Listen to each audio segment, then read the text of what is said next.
My name is Timmy Anand. Today is August 22nd, 2014. I think I was under 30, under 30 years of age. I was working at the Bay in downtown Toronto. June 1984, I was back in Toronto. Horrible. It was terrible, like just to see what was happening. And I mean, the news started to flow a little bit later, so it was really traumatizing.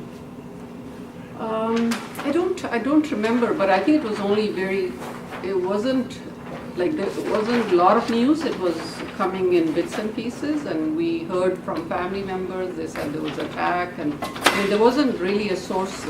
At that time, the Canadian media would not cover these things, these kind of incidents. So we just, and then I think it's after the fact. I don't remember fully how and when, but since I have family in India, obviously this was, a major concern.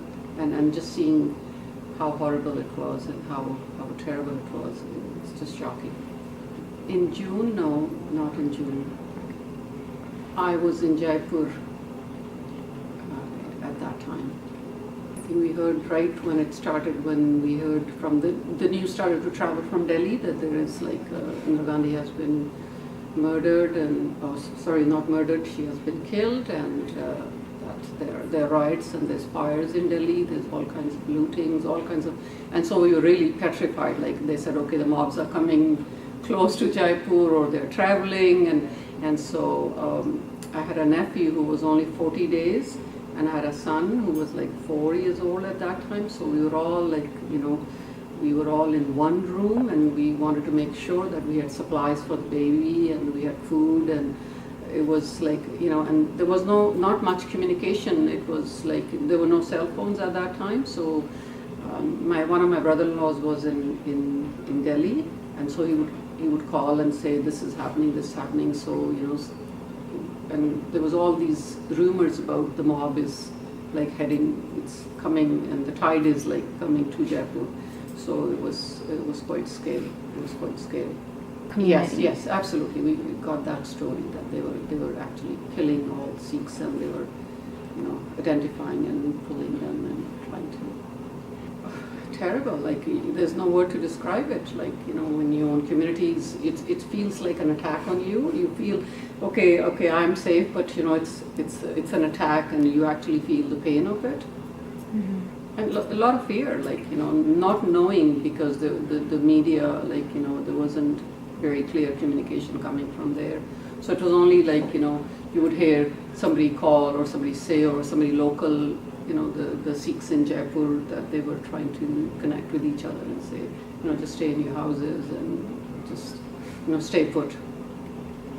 I think there were people that were killed, I don't know, but they were yes, definitely. They were, not immediately, but I know that, there were family people, that there were several of them killed. Yes.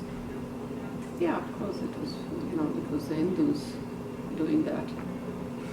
No, we didn't try to leave India, but then when we were, after the things had settled down and there was nothing happened in Jaipur, so we had to obviously take a flight back from Delhi.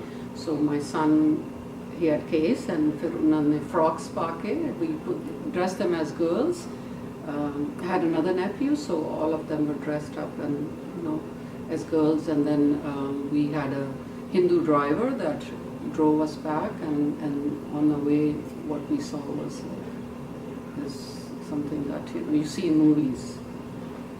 I think it was burnt up trucks and things, and just even from Delhi to Jaipur to Delhi, you could see a lot of that burning and burnt trucks. By that time, I think things had settled down. Mm-hmm. So you could see the city had been flamed, torched. During that time, the worst impact it had was on my son. They would, every time they would see a police or a military, they would just duck down and think they are the enemies, they're going to target us. So he remembers that. He remembers that very clearly and vividly. I'm sure we did, with people that you could trust, because then when you we came back, it seemed like there was a divide then between Hindus, and so who could you talk to? That was an issue, you know. So you could actually literally feel that people, Hindus, friends and others were like thinking, okay, you know, so whether we could share that emotion with them or not, I think that was the kind of feeling at that time.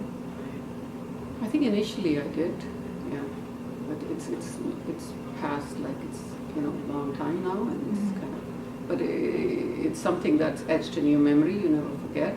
And any time that we have, you know, the time comes, and now there's so much recognition. I think we're bringing the story live now, and it was like dead for so many years and nobody talked about it. So it's good that, you know, we're doing this and bringing this to, you know, the young people that don't know about this.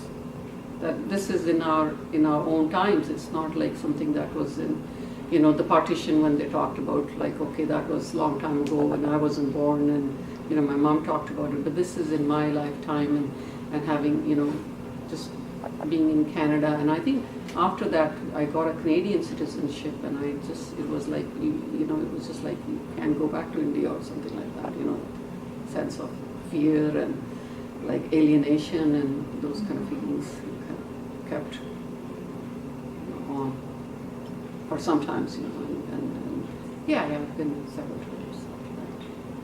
You know, sometimes you don't let fear sit with you all your life, so you got to move on and you got to have that. And so I think I'm like, you know, it won't stop me from like traveling to India or doing things. So in a way, if you're doing that, then you're allowing these people to really influence you. So no, I would say, you know, yes, you have to be careful what you're doing. You have to, you know, I think that happened for the first 10 years after that incident happened. And now, you know, things got a little bit back to normal, and also there were a lot of Hindu families that really protected the Sikhs, and my brother-in-law was one of them, who was in Delhi, and their neighbors were Chopras. Well, I think it happened because she was, you know, when Indira Gandhi was killed, and people just thought that Sikhs, now we have to take a revenge and kill all of them. I think that feeling is always like Sikhs are always somewhat marginalized, and then, you know, they fan the fires of all the issues that happen in India, and so it continues to do that. So it's kind of a political, sort of loss of the word, it's like for political reasons, you know. I guess on political levels, like you hear things, and trying to divide the Sikh community, that is, you know, I mean, I'm not from Punjab, but, you know, the stories I hear, it's very saddening. Like, we're not from Punjab, but we are Sikhs, and my parents came from Pakistan. So, but it is very saddening every time I hear those stories, or every time I, you know, it's sad to see, like, it's our home and it's our own people. So it is hurtful. It doesn't matter whether we live in Punjab or Sikhs they live all over India, so it's irrelevant, like, you know, it is our people when they're attacked. No, except that the only thought is my son remembers wearing a frock and having to make a flat and, like, you know, be a girl for like maybe a week or 5 days. I don't remember that.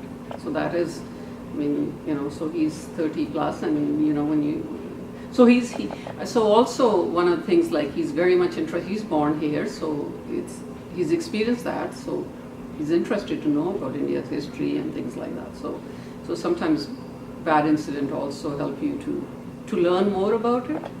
So